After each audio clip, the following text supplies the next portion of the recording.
dipersembahkan oleh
Yuk, berangkat.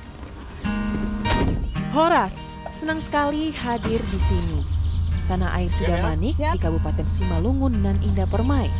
Kaya potensi alam, sejarah dan budaya masyarakatnya. Serasa pulang ke kampung halamanku, Sumatera Utara nan damai. Di tengah pelukan hijau perkebunan teh berhawa sejuk ini, aku menemukan kisah menarik tentang perkebunan kopi yang dikelola oleh masyarakat petani setempat. Yuk ikut bersama kita jemput kisah-kisah menarik kopi Sidamanik yang melegenda itu. Nah, inilah lahan kopi kita itu. Oh ya, ini ya perkebunan kopi Simalungun itu ya? Iya. Oke, Pak Tony bisa diceritakan dong ke saya ini sebenarnya untuk perkebunan kopi di Simalungun ini untuk dari segi geografisnya apa sih yang menjadi keunggulan kopinya tersebut? Nah, sejarah kopi Simalungun itu dimulai setelah terbitnya sertifikat indikasi geografis Arabica Sumatera Simalungun, tepatnya 24 Februari 2015. Nah, itulah awalnya. Nah, mengapa dikatakan geografis? Karena akibat dari letusan Gunung Toba, itu kan tanah vulkanologiknya itu mengandung mineral-mineral yang menjadikan cita rasa dan aroma kopi Simalungun itu lebih khas dan excellent begitu. Mempunyai kekhasan ya berarti ya cita rasa dan juga betul. aromanya apa nih yang khasnya itu seperti apa? Bisa digambarkan? Kalau untuk seputaran Kabupaten Simalungun ada 10 kecamatan penghasil kopi Simalungun dan salah satunya Kecamatan Pamatang Sidamani. Nah, Kecamatan Pamatang Sidamani ini itu dilingkup oleh adanya PTPN 4 kebun teh. Nah, sehingga rasa kopi dari sini itu dan aromanya itu lebih condong kepada black tea. Oh, jadi ada yang unik yaitu ya kopi dan mirip sama rasa dan wanginya black tea, Iya, teh hitam. Jadi rasa teh hitam. Jadi itu akibat dari geografis atau unsur mineral dan tanah yang ada di sekitaran Pamatang Sidamani ini. Gitu. Wah, menarik sekali nih kayaknya cuma ada di Sidamanik Iya, ya ada Sidamanik di ini. Simalungun Iya. ini. Kita kayaknya bisa cari nih ada teman-teman petani mungkin yang lagi bekerja hari ini. Oh ya, boleh. Ketepatan juga ada petani kita yang lagi panen dan kita boleh langsung menjumpai mereka dan menemukan mereka. Oke, kita langsung ke sana ya. Ya, oke. Baik.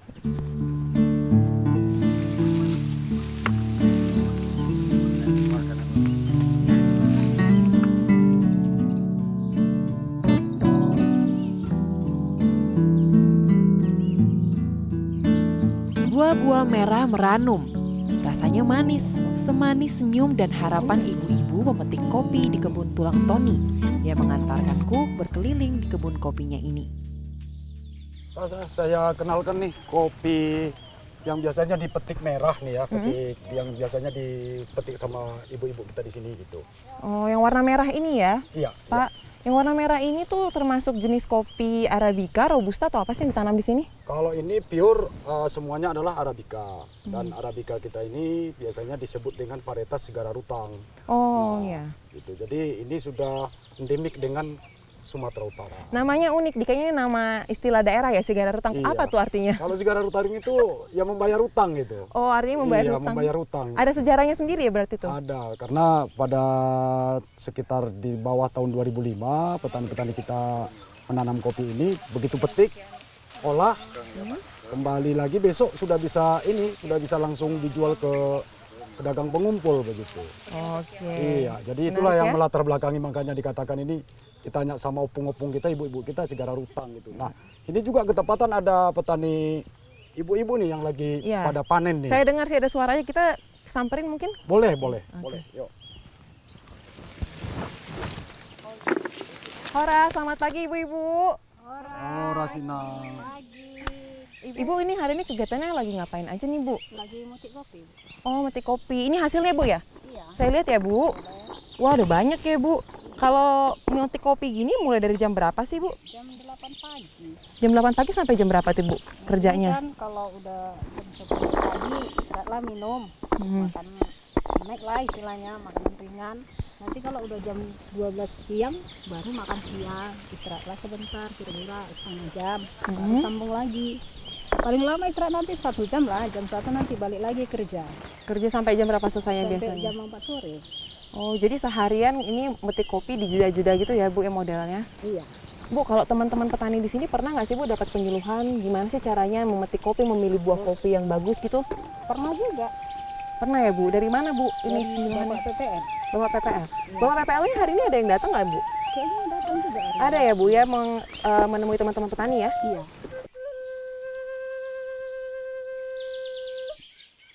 Tano Simalungun, Tano Habonaron Dobona. Hanami manai hatahon, Kecamatan Pamatang Sidamanik, Nagori, Pamatang Sidamanik. Jadi amko hanami nahinan, aima manun kopi robusta, aima nesiwani orang tua rami nahinan. Jana hanami nahinan boy masikola habe kopi robusta.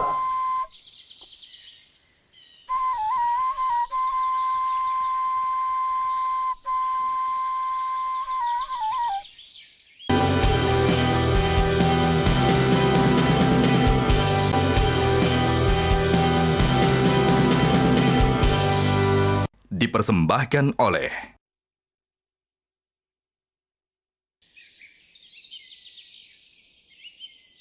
kita ketahui tenaga kerja kopi ini kan kebanyakan kan sudah usia lanjut.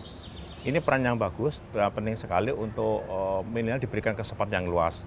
Nah, dengan berbagai keunggulan dari sisi SDM petani yang milenial, keunggulan jenis kopi yang bagus, ini diharapkan akan mampu mendorong perekonomian yang disupport dari kopi kita. Aku menyaksikan tanaman kopi berbuah lebat tumbuh bertetangga dengan cabai dan rempah-rempah di bawah naungan rindang kanopi pokok-pokok kaliandra. Di kebun ini, petani terus belajar dan berusaha untuk meningkatkan kualitas hasil kopinya. Terbersit di kepalaku sebuah pertanyaan. Apakah ada petani muda di sini? Apakah mereka mau bersibuk diri mengurus kebun seperti orang tuanya? Jadi kalau misalnya kita mau tahu tentang edukasi kopi di Simalungun, kita ada di Instagramnya. Nah, jadi tentang Instagram ini banyak ini. Dia tentang edukasi yang ada kopi-kopi Simalungun, kemudian gimana Sabas itu bergerak dan memasarkan kopinya, kemudian ikut pameran-pameran, itu selalu ada. Kemudian kalau mau belanjanya di mana? Di Instagram juga bisa belanja. Kalau diklik ini bakalan bisa diklik, ini bisa nanti langsung ke marketplace-nya. Kemudian ada di Shopee. Di Shopee juga ada, kemudian Tokopedia juga ada. Gitu. Jadi Bang, kalau penjualan kopi ini udah dalam negeri atau udah sampai luar negeri? Sebenarnya kita pengen nyasarnya itu ke luar negerinya juga gitu. Tapi marketplace Indonesia itu belum ada yang mampu bisa nembus ke pasar internasionalnya. Gitu. Tapi banyak orang luar yang DM dari Instagram kan Bang? Banyak banget. Apalagi kita kan kemarin ikut pasar lelang di Singapura, kan kemudian banyak di Instagram kita di situ diterakan dan di situ banyak orang dari luar negeri itu nge-DM kita. Itu Pak ada anak muda nih saya lihat. Iya betul, ini ada anak PKL dari Polbang Taminan sama anak saya nih, ini si Agun nih. Lagi membahas masalah marketplace, jadi mereka lagi bincang-bincang di lahan ini untuk mengambil konten untuk marketplace nih Mbak. Halo teman-teman. Hai Kak. Hai Kak. Lagi ngobrol-ngobrol soal ini ya marketplace ya? Iya benar. Oh ini kekinian banget ya, ngikutin perkembangan zaman ya terkait dengan pemasaran di marketplace ya, betul ya Pak? Iya betul. Oke, ya udah kalau gitu nanti kita bisa ngobrol-ngobrol lebih lanjut ya Pak? Boleh. Nanti kita lanjutkan di rumah produksi, ketepatan juga mereka ini kan setelah ngambil konten dari lahan nih untuk mendukung konten-konten pemasaran di marketplace, mungkin nanti mereka akan bisa kita ajak ngobrol di rumah produksi lagi untuk mendalami beberapa materi-materi terkait dengan magang dan PKL mereka. Siap, oke kalau gitu nanti kita ngobrol ya. Kami lanjut dulu. Boleh, Oke, siap baik. Kak, siap. Dadah. Oke ya.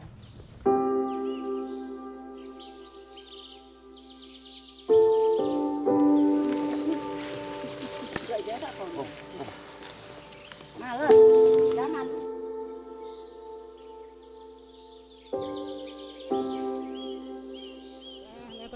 Ya, Pak PPL.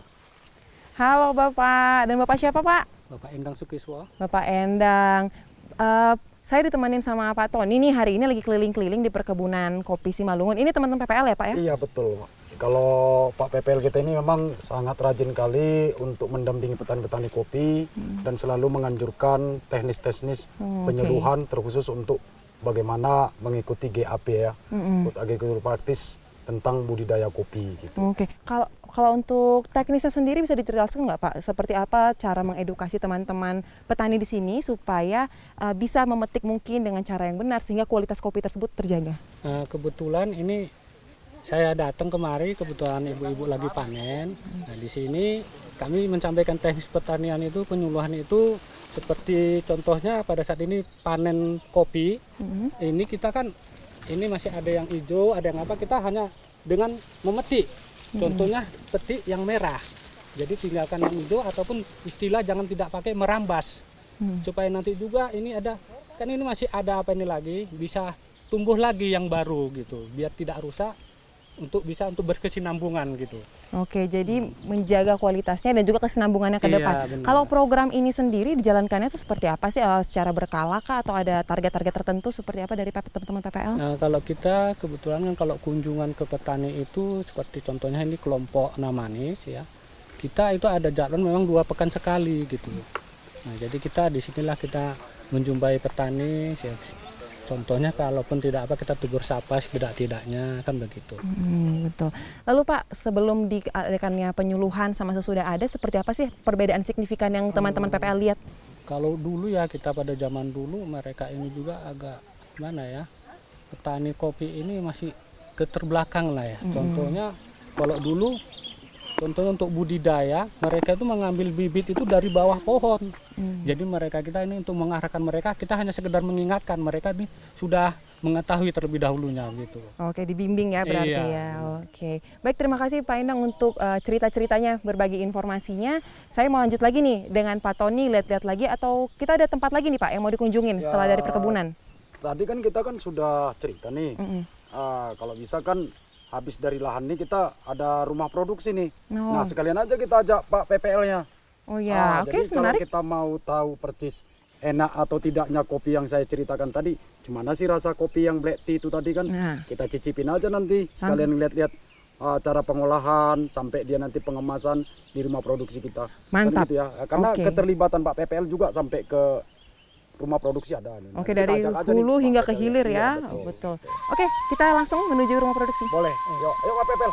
Oke, yuk.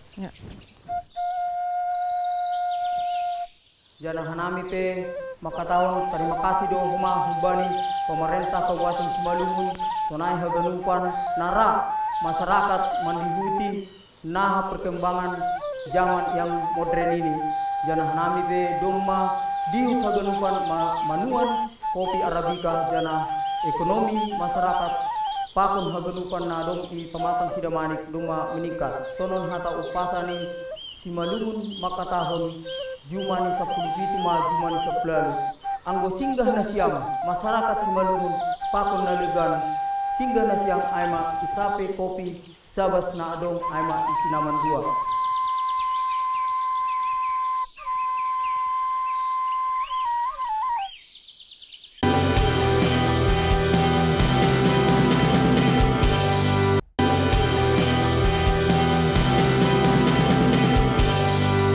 Dipersembahkan oleh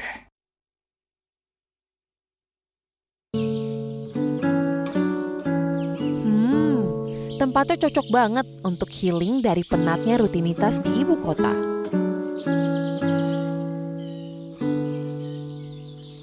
Banyak pelajaran berharga aku dapatkan dari para petani kopi Sidamanik.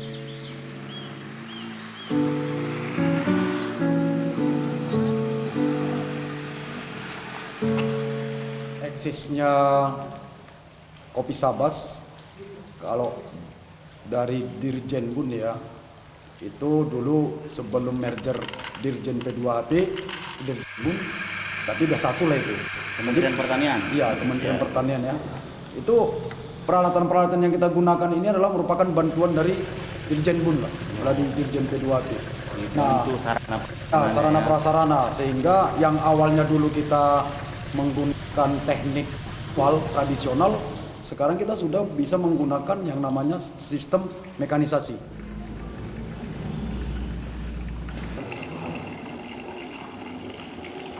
Simalungun menjadi salah satu kawasan yang sedang kita bangun. Kita mendorong di sana kopi Simalungun menjadi kopi organik. Simalungun itu bukan hanya dari hulu tadi, penyediaan benih, terus penanaman dan bagaimana meningkatkan produktivitas. Kita juga membantu di hilir, bagaimana kopi Simalungun itu bisa terstandar sehingga bisa diterima oleh ekspor, bisa bersaing dari sisi kualitas, dari sisi indikasi geografis, dan kopi organik itu bisa memberikan nilai tambah lebih pada pekebun, para petani yang ada di Simalungun dengan program-program yang kita dorong.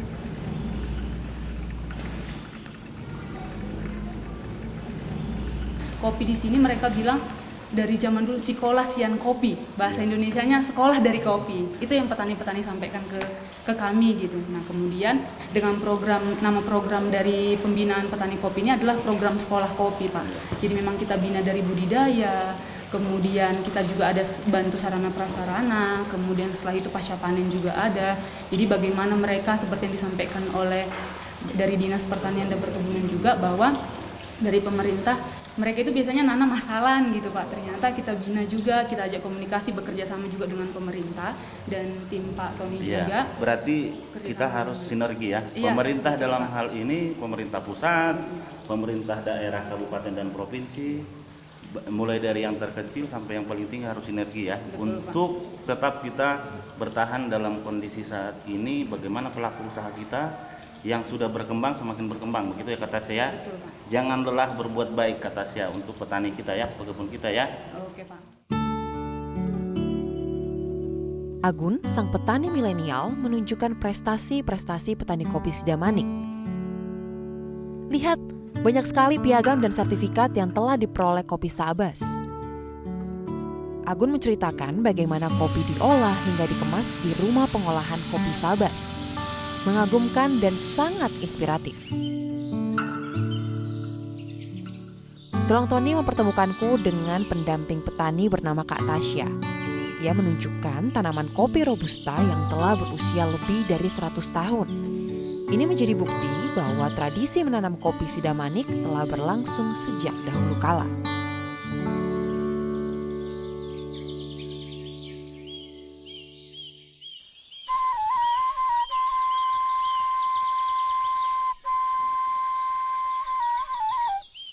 Rating ni kopi ateng isua ibuan di pinggan pasir. Jana ibuan ma hubani hadiaran haganupan nadong itano kecamatan Papatan Sidamanik. Pasti doai rupi menanam kopi Arabica nadong isi malungunon asal boy tong hita ekonomi ta di arjana i tonga-tonga ni nomor kuasa pe boy hita elean hasyatan pakon harijikion pakon ekonomi yang sukses.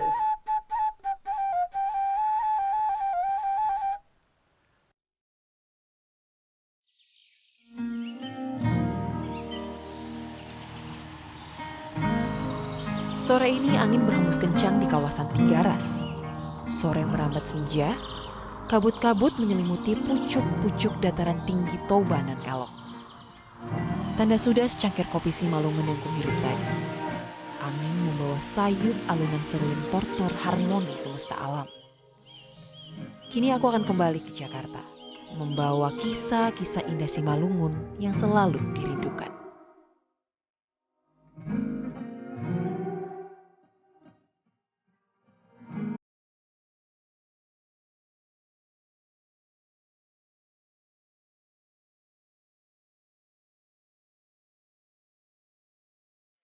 Kepada para teman-teman petani milenial, tidak ada kata mundur ya kalau dalam bekerja. Yang jelas apabila kita berkolaborasi tentu menghasilkan sesuatu yang lebih tadi. Nah, kita mendorong teman-teman petani milenial bersatu dalam sebuah ekosistem sehingga bisa kuat. Dengan membangun ekosistem ini akan memutus rantai panjang perdagangan yang kadang tidak dinikmati oleh para petani. Dengan adanya petani-petani milenial ini yang bisa mendorong, mengefektifkan cara perdagangan melalui penggunaan teknologi IT, tentu ini bisa mendorong kemajuan kopi nasional, kopi Indonesia bisa lebih kuat dan maju. Petani maju mandiri